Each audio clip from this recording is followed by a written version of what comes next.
Well, hello there, everyone, and welcome to USMC Esports Victory Command, a series of free esports events for gamers ages 16 and up. Each tournament being one day only, it makes it the perfect outing to compete and win. Great way to get your practice in, or even as a first-time tournament. And players don't even need to be a part of an existing generation esports community, so go ahead and call up all of your best teammates and craft that super team. We're going to get into some fantastic Rocket League 2v2 action. Of course, Rocket League being a free-to-play title means that this tournament is free to enter and free to win, but what do you win if you take home the victory? Well, I'll tell you, all participants take home an exclusive event coin, while the winners will grab their own custom championship ring provided by Generation Esports. So a lot to play for here, and it's about time we introduce ourselves. My name is Galgan. I am joined by Pyro, and Pyro, we have got some 16 pairs of 2v2 teams ready to duke it out. I know how much you love twos, but at its base, this is going to be a great evening. Yeah, look at this. We're a 1-2s pair as well here. You can pass it up to me anytime, Galgan. I don't know why, but I got the high ground over here. Yeah, 2v2 is an exceptional format. 90+% of the time we are watching 3v3 standard Rocket League. Why not shake it up a little bit? Well, why not give these players a little more space to shine in their individual talents? I want to see those flip resets, those double taps, those stalls, those breezes, those musties. I want to see it all. It's that simple, Galgan. I think we have a good chance at seeing exactly that. And we already got our first teams ready to go. GCA versus University of Denver, Crimson and Gold. Anything 2v2 specific you're looking out for today, Galgan, in this Rocket League tournament? I think you hit a lot of those twos nails right on the head for me. I specifically look to the space created because, especially to people who aren't too familiar with Rocket League, they can sometimes see it as a chaotic mess of cars colliding with the ball and often with each other. But you often forget about how much space there truly is out on the field until it's two less players, and there's a lot more that needs to be done. Players need to be a bit more mechanically focused than they would in your standard 3v3 gameplay, but also have the balance of playing with a teammate. It's not ones. You're not alone out there. You've got to find some help to set things up. So that's really that delicate balance. That's what I look to the most in twos gameplay. Yeah, and it's not just the space that's afforded to the players and maybe less collisions, but also more boosts for the taking, right? I always remember playing the 4v4 chaos mode that for some reason Rocket League offers, and they do not make the stage wider. It is still the same size, and it is devastating trying to look for any boost. So you have to be very efficient with your resources in 3v3, but 2v2, there's normally a container available that you could snag or grab anywhere on the pitch, but it does allow you to make more of those plays with that space and that boost. So it's kind of like more of a showmanship battle, if you will, with 2v2. So players get to shine, players get to strut their stuff, and players get to try for those tasty titles, those winnings. I want to see this custom championship ring, Galgan, that's offered to the winners. Provided by Generation Esports, by the way. I mean, that's just that's pretty stellar. I know, you mentioned, you alluded to us being a pair as well. I'm almost a bit remiss that we didn't enter and try to win that ring for ourselves, but we'll have to swing around for the second attempt if there ever is one, and you can find out if there will be one coming up by going, of course, to marines.com/Rocket League Challenger for more information on Rocket League events and other games as well. There's been Brawlhalla, there's been Halo Infinite, there's been Valorant, any esport under the sun, probably a USMC Esports Victory Command event to coincide with it. And I think we covered pretty well what will come with the general gameplay of twos, and we'll get into the first match as soon as those players are ready. But from a general sense, right, we've got 16 pairs here. It's a single elimination bracket, and all series are best of 5. A best of 5 in twos can feel like an eternity. However, the single elimination, you feel like it kind of counters that pretty well, because you've got to be on your game from the start. It is win or go home in every single match that you play. Yeah, it's do or die. It's cutthroat out there. I mean, best of 5, I agree. It's a pretty lengthy amount of time, but with this being possibly your last match, literally your first match could be your last match. I mean, you better show up. And you know what, Galgan? The players, they're showing up right here, right now. We got Crimson and Gold from the University of Denver on the blue side, of course, and GCA over there on the orange side. Players are all set to go, and they are moving, Galgan. They're absolutely moving forward. A little bit of a swap, but we've got things situated. GCA on the blue, Boron Bat attempting that first look. Dizzy, the teammate as well. They've got some good opening pressure in the first 30 seconds or so. A couple of shots ringing on, but we'll expect to settle in potentially to some normalcy here. Crimson and Gold just trying to buy themselves a clear early on, but we'll see how fast they can find it. Yeah, it seems to be a little bit tough moving out of their half right now.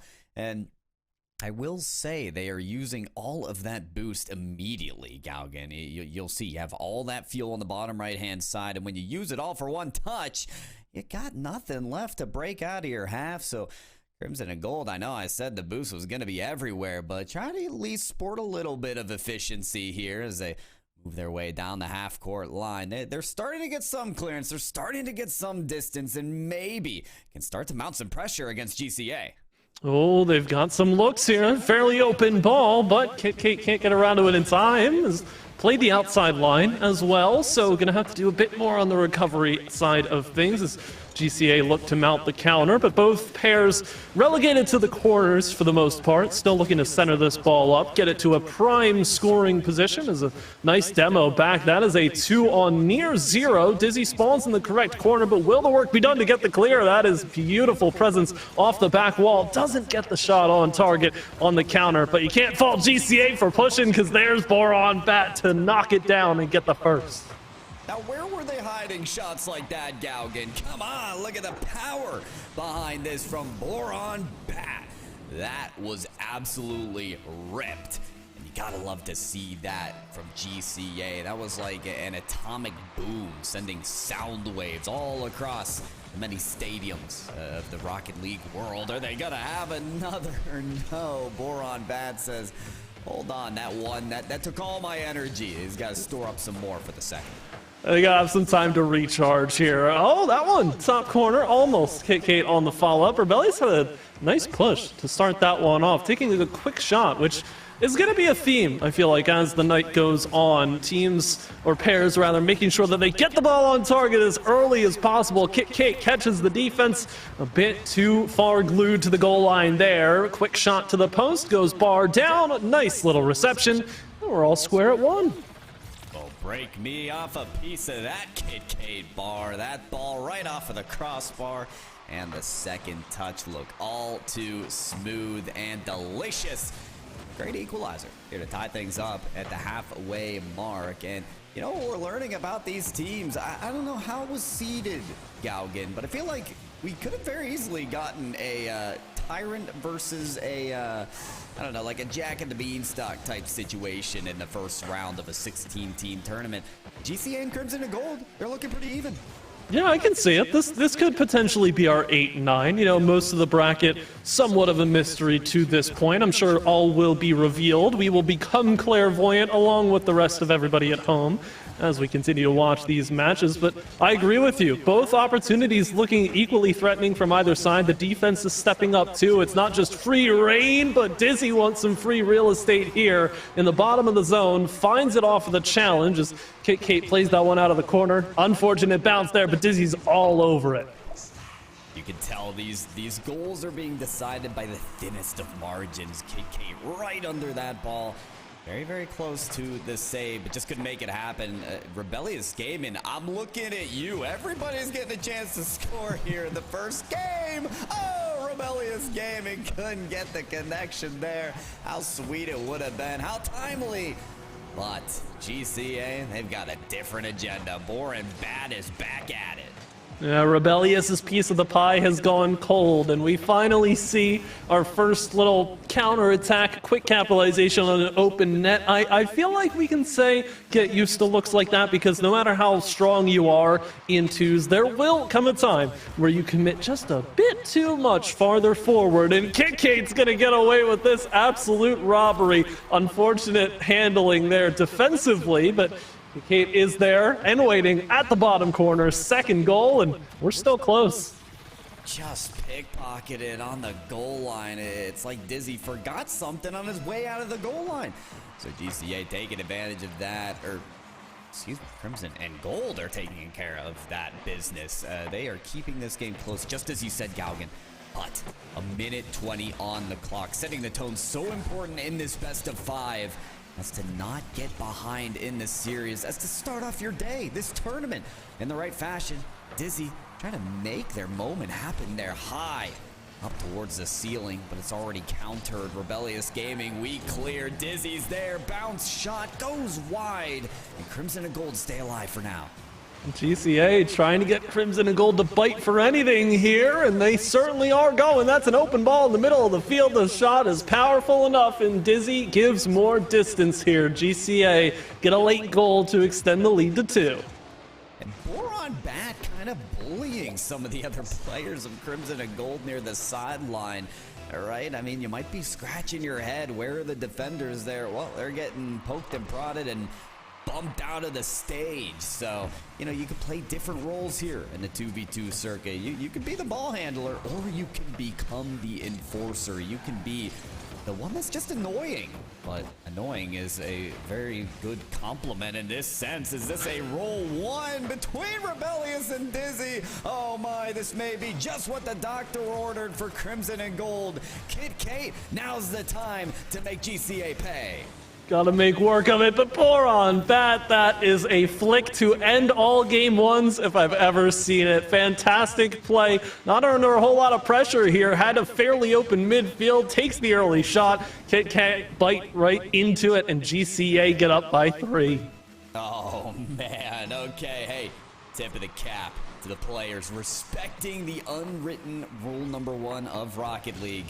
When your car's locked there, you just can't move. So, of course, there is more of this best of 5 to be had, but maybe there's more of this game 1 to be had. Gaugen, it's not impossible. Certainly not. We need the ball to start teleporting a bit more, but there is a chance for Crimson and Gold. They've got their third. Again, with twos, we expect to see these scorelines climbing a bit higher than they would during standard gameplay. That's off the kickoff, but Boron Bat knew better than to leave the post. One last opportunity, launched to the back wall, but is anybody up for the shot? It is KitKate, but it's sent wide and thus into the ground. 5-3, your result of game number 1. GCA walk away with an early win. Gotta say, I love what I saw from KitKate on Crimson and Gold. Felt like they were really taking the torch for the offense of this team, and Rebellious Gaming just gotta clean up a little defensively. Some of the saves are good to limit the goal scoring, but what I'm seeing from GCA, Gaugen, is they'll take a pop shot towards the net, but off a weak clear from Rebellious Gaming, they can just follow it up. They can follow their shots, they can rebound, they can crash the boards for that extra goal, and really take Crimson and Gold off guard. Still, good scoring from both teams. We're already into game 2 of this best of 5. Gaugen, we are moving. We absolutely are. And to your point right there about what Crimson and Gold need to do, to me it reads into GCA's game plan of just trying to make their opponents as awkward as possible and force these touches out. Rebellious, though, wins a very nice challenge. And here's another breakaway, but tough to convert. Beautiful pass. It's denied at the crossbar. The stars aligned for Crimson and Gold, but they still don't have the goal to show for it. Another one hits the middle of the field. The GCA are storming back to try and take possession into their own hands. And even now, in an awkward situation for GCA themselves, they see their way out of it. And Crimson and Gold still left searching. The puzzle not fully solved yet as KitKate rings it off that near side. Rebellious once more out of the corner. Doesn't quite find the initial touch. Opts to play a low. KitKate with a quick turn. Plenty of boost, plenty of power, and the accuracy to boot. First goal, Crimson and Gold. Well, accuracy was the exact thing I was searching for here on this take from KitK. We had a lot of quick shots and touches that really felt rushed by Crimson and Gold. It's good to get that offense rolling, but you've got to have a lot of intention behind each shot, not just to slam it towards your opponent's net. So I love that air roll before KitK's shot in order to line it up well. That one lined up in terms of horizontal distance a bit too high though. Gives Born Bait some space through the smoke. As it clears, Rebellious Gaming is able to get it away and turn it out to the blue half. Doing a much better job here, Crimson and Gold, getting control of the ball. Rebellious walked it all the way down before getting stopped at that near post. And now Boron Bat will take time yet again, but that's the one thing they're not being afforded here, GCA. A lot of the space they found, the luxuries afforded to them in game one, not as present here in the second go-around. KitK wants to deny out of the corner early. Dizzy jumps for it and does get to the ball in time, leaves it open for Rebellious, who now hits KitK with the pass and the shot. A demo to boot on Dizzy, and Crimson and Gold starting to get a little run here. Yeah, you really just can't stop this player at this point. I mean, think about the latest aerial plays that we've seen. Right before that shot, it was Dizzy up for the ball. Did they make contact? Yes, near the ceiling. But where'd the ball go? Nowhere. It just went back off the ceiling, and it set up that fantastic play between Rebellious and KitK. You gotta watch out for KitK taking those high shots because another meteor strike just came down. If I'm GCA, I'm shaking in my boots. Absolutely, and to your point, I mean, if that's going to be Crimson and Gold's playbook on the opposite side, you have to point out the fact that, oh, Boron Bat right off the near post there, close, but it has been KitK with all 5 of Crimson and Gold's goals thus far, but several of them have been assisted. Speaking of, Dizzy has found Boron Bat right in the middle. Look at that drawn up as well. The 50 bounces perfectly right into the hands of Boron Bat. Goes bar down for show, and they're back within 1. I mean, that placement was electric. Boron Bat, no better response you could make before the halfway mark of game number 2. Getting that early game advantage is massive, and have both players been faked out of the way? KitK holding on to the ball, baiting Crimson and baiting GCA. I can't believe what I've seen. Ooh, big moves there, and that's all you need in twos, just that little bit more space, the gap to find, and fantastic effort, run of it here for KitK. A hat trick just past the halfway mark of game number 2 as they look to even up this series early. Boron Bat wants something to say about it though, and KitK with a beautiful denial at the bottom corner. Okay, KitK doing it on both sides of the field right now, truly. And Rebellious Gaming, you know, you mentioned it, you alluded to it, Yaugen, was the fact that Rebellious is playing the role very well as kind of that second player, that assister, if you will. Oh my. You know who doesn't need any assists? I mean, Dizzy's going to be credited for it, but Boron Bat. Look at the control. Oh, what a good catch. And the flick. It's tough to defend, Gauger. It is, absolutely, especially when Boron's that confident. Like, you could tell the shot's there because Boron has the ball, knows immediately where to place it, and there's so little time for the defense to react. This one off the kickoff, Rebellious almost knocking on the door of the first, leaves it for KitK, but it turns into a challenge instead, so no goal just yet. KitK's already up, however, and gets it to the back wall. Can Rebellious jump for that one in time? Hesitant, though, to commit from that midfield line, and now it's Boron in an all too familiar position, doesn't get the ball into a flickable position, however, and Rebellious can't finish on the other side. So the counters both falling by the wayside for either team. No goals scored in the minute since we've seen our most previous. We're ticking ever so closer to the end of game 2. It's still Crimson and Gold with that advantage, however.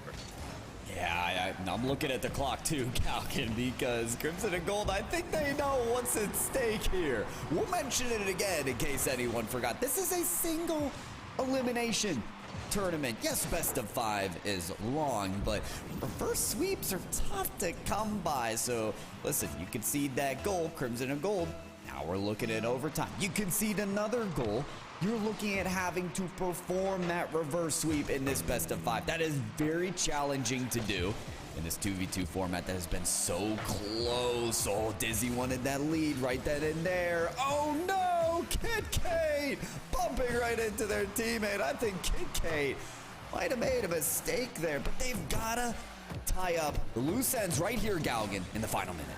Exactly. For all the work they could do to try and bring this one to OT and win it, you'd like to see them score one more in regulation. Dizzy doesn't want it, though, however. Did not get around on the flip reset. Now Kit Kate out of the corner, playing slow against Boron Bat, is giving it away, and Kit Kate punches home with the Punisher. Crimson and Gold up late in the game. You know what? This isn't the first time we've seen a little bit of nervousness on the goal line from GCA. They've been pickpocketed before, and it'll happen again. Crimson and Gold, they're thieving in the night. And all they need is to hold on to this scoreline right here to earn themselves a win and tie up the series. Boron Bad, can he be that legend, that hero right here, right now, to bring themselves to match point? Single digits on the clock now. Dizzy has to save this shot. Kit Kate off the crossbar. It's going to be off. Boron Bat, I don't know if they have any boost to keep this ball alive, and it will not stay alive, plummeting down to the ground. Just like that, Galgan, the series is tied 1-1. It is, and it is closer than ever, which is really saying something because it never really wasn't close. I know the double negative kind of...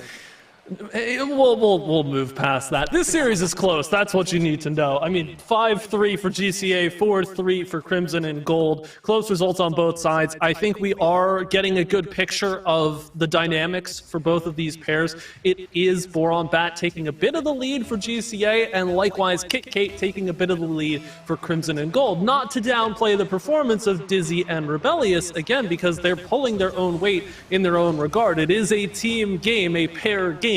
But in terms of the scoring department, when the opportunities present themselves, Kit Kate and Boron Bat have been the two to launch themselves at either respective side and take those shots on target. Dizzy wanted one early, didn't quite find the mark, and we go into the start of Game 3 now, still looking for the first goal. Yeah, I want to work off that point, right? The leaders of both teams, Boron Bat and Kit Kate.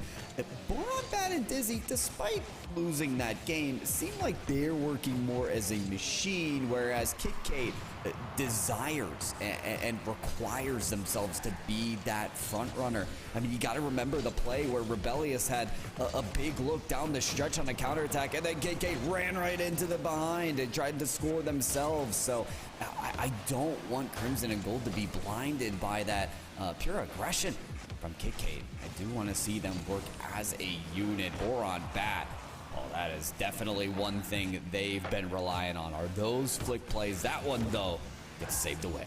It's another challenge by Dizzy, though, that lends itself to Boron Bat. They found a couple of goals off that exact same play. Kit Kate with a bit of a giveaway, but still the first one to the ball on the second touch, as Boron Bat will be the first to take the lead here. Goes up high, no boost, no problem, sends it in off of Kit Kate. Little help from the friends in the defense, and GCA get the early lead.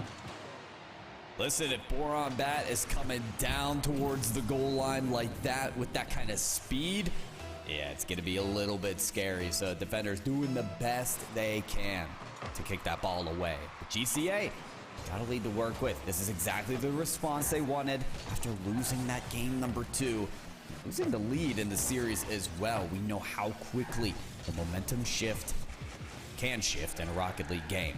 So KK has to shift it back in their direction, looking to take this ball high up on the wall. Can they reach the ball again for a touch? Looking for that flip reset. Just couldn't connect on it. Gives up another chance to Boron Bat. Rebellious can't get the touch. Is Dizzy there in time? Yes, of course they are. Dizzy and that Golden Pioneers decal scores a second for GCA. And that's your difference maker right there. It's one missed save there from Kit Kate, one mistake made, and the advantage taken by GCA and Dizzy to find the shot on. You mentioned it, you know, for as well as Rebellious has been playing their role on the side of Crimson and Gold, you're missing that scoring threat. You don't have the same issue with Dizzy, and you certainly do not have the same issue with Boron Bat, because you give this player a one-on-one, chances are that ball's hitting the back of the net. Nah, this just felt a little bit rude, Galgan. Okay, Boron Bat, kind of hounding the ball, seeing, oh, am I going to touch it here now? Nope. I'm going to fake the pants, or the axles off of this car? I don't know. Either way, it was dirty. And GCA, they're feeling confident with their plays right now. Heading up towards the halfway mark. Game number 3. It's going to decide who has match point. After this win, Dizzy skies his ball up to the ceiling. Boron Bad says, I don't want to give an easy shot up to Crimson and Gold, but Rebellious does a great job of orienting themselves behind the ball. KK has to wean off of that shot and just defend, which they will be able to do here now, but Galgan, you've got to see more offense and defense now from Crimson and Gold with this 3-goal disparity. Make it 2. That's Rebellious Gaming's first goal of the match. Finally on the score sheet here, and it's a good omen for Crimson and Gold because you're right on it. You want to see more offensive presence from them. You know that they can get it done, but it feels like time and time again, whoever is further back in the rotation is just a bit too hesitant to jump past that midfield line. They're a little too scared of being burnt on a counter, which I wouldn't blame them. Bat and Dizzy are both solid players at getting those one-on-one opportunities, and if they're given an open net, sure, they're going to score it. But Crimson and Gold, in their own respect, need to gain some of that confidence themselves, and getting 1 goal here for their first of game number 3 could be the start of something great as Rebellious takes to the skies, threatening a flip reset, does not connect. Boron Bat has the read all the way for a massive cross-pitch clear. Getting across the pitch is going to be the primary objective right now for Crimson and Gold. KK picking up that boost, stealing it away. Boron Bat with enough boost, though, to send this ball back over to Dizzy, who opts to take this ball across the width of the field. That gets right to KK's hands, and the ball back out in the middle. There it is off the sidewall now. Dizzy in position to defend this and take to a safer territory. Right now, with just about a minute on the clock, just GCA kicking this ball again to the wall side, to the corners, can limit the chances of Crimson and Gold to catch up here. Dizzy, great aerial pursuit, but it lands in the hands of Rebellious. Now KK and Rebellious both storming towards the ball. The pass nowhere to be found. It is a back and forth battle here from both teams to try and tack on more tallies on the scoreboard. But still we're seeing this 3-1 stay in fashion. Rebellious tries to go up for the shot. KK for the follow. It goes wide. Oh my, as rough as this seems, Crimson and Gold really needed at least 1, if not 2 goals from the previous minute in my mind, because so many of the Crimson and Gold pushes have been finding the middle of the field fairly easily. Rebellious will get a shot to take the target, but the bottom corner not friendly via that post. Again, they're left searching. GCA can't do anything but clear it to the side wall and delay the inevitable push back from Crimson and Gold, but without the goal on their side, it's all for naught as one more clear comes through. Kate able to get the touch. Second one as well. It's on target, and they've now got 9 seconds to level this game. Well, you just can't count this team out at any point in time. We've seen this last-ditch effort, this single digit on the clock goal before, but there was a 2-goal disparity. This time, there's just 1. They have to get this goal on, and they've got to do it now. Boron Bat sends it high to the sky. Rebellious, a ripper of a shot towards the goal. It's off of the post. Can't get there, and it gets to the ground. Oh my goodness, Crimson and Gold, they gave themselves the tools, the chances, Galgan, to send that to overtime, but just came short. My heart hurts for them. That was about as close as we could have gotten to a 0-second equalizer with 9 to play on the kickoff. It was looking great up until the very end there, but I walk back again. I feel like so many times when I cover Rocket League, I tend to default back to this. Well, if you had to score in the 0-second opportunity, you should have created it for yourself earlier on in the game, which is tough advice to give a team because it's easier said than done. But I do want to circle back to that point because Crimson and Gold, we wanted to see more from them as an offensive unit, and they started getting the ball to the middle of the field really quickly on their pushes. And then on the other side, GCA, whenever they wanted to push offensively, they went to the sidewall immediately and then had to, air dribble it back in, try and go for a pass from the corner, which only gives Crimson and Gold more time defensively to set their own feet in the zone. So that's the difference maker right there for Crimson and Gold. Get yourself a bit more security before you get to the final minute, which, again, easier said than done. Well, we'll see exactly what they can do here in game number 4. This is game number 4, right? Yes, match point now for GCA. Those white tick marks show a win there on the scoreboard. So one more for GCA. They'll move on to the quarterfinals of this USMC Rocket League Challenger Series tournament. But Rebellious, well, they've got a different thing in mind. Kate up there for the follow-up, but that shot gonna go a little too high. Boron Bat has found a container, a boost before sending this up the field, and that is a very nice flick. It is honestly so clean that we start to go back to the conversations everybody was having about bots that could flick a little too well, and I'm not gonna accuse Boron Bat of being Boron Bot out here, but you know, those flicks are looking a little too clean. A little bit indeed. We did though have the mass ban wave that Rocket League had after the resurgence of these bots, so it could only be a compliment at this point for Boron Bat that he is getting these flicks on so nicely. There's another one to the opposite post, and hey, you know what, Galgan? If it ain't broke, don't fix it. Love that saying. I use it so often because it makes sense, right? If Boron Bat's so good at it, why would you tell them to stop doing it? Because it keeps working. Boron has put up 10 goals in this series combined throughout all 3 and a quarter games that we've played thus far. So clearly the system is intact. For Crimson and Gold, on the other hand, we've seen a couple attempts in recent memory of this 1-2 punch. Both players getting a shot. The second player, of course, on the follow-up, but neither finding the target. And it's going to be Boron Bat to get a hat trick here in 90 seconds and give GCA a very large lead. Not insurmountable, but by series standards, it's starting to get a little close. It's starting to feel like that. Yeah, the momentum shift is massively in favor of GCA right now.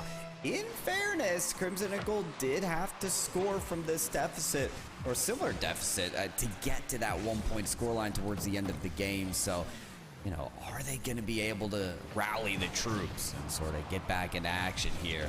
Or is this just GCA's series to be had? Is this the last game that Crimson and Gold are going to be able to play in this tournament series? We'll find out. 3 minutes to go here as Rebellious has to get this ball out of the danger zone. KitKate going to take on 2 shot takers there.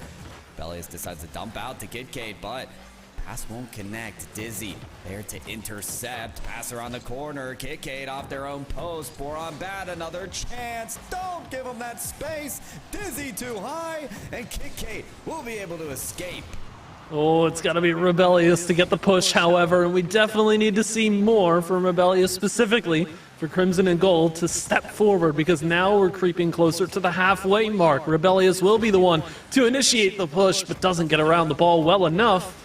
Boron Bat is waiting in the wings. KitKate finds themselves bumped back further and further as Boron Bat tries to keep this push alive, but possession is all that they'll ever need and all that they'll ever find here. Is Boron Bat happy to take this one through the corner, slow it down as much as possible, because at this point it's even less about needing to score and more about just battening down the hatches here for GCA. They don't need to be in too much of a rush, especially if there aren't going to be tests for them on the other side of the field. We're now under 2 minutes to play.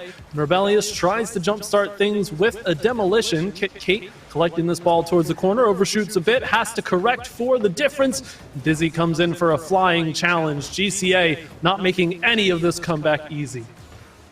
Oh, the resilience is very strong here. KitKate trying to be stronger than Boron Bat, but when somebody's scored 4 goals in a game, how do you top a performance like that? Oh, that's a heartbreaker too. I think KK might have had a little bit to do with that last touch going in, but regardless, minute 30 remaining. Crimson and Gold from the University of Denver. If you ever needed a push, a boost, it is now. It's time to work.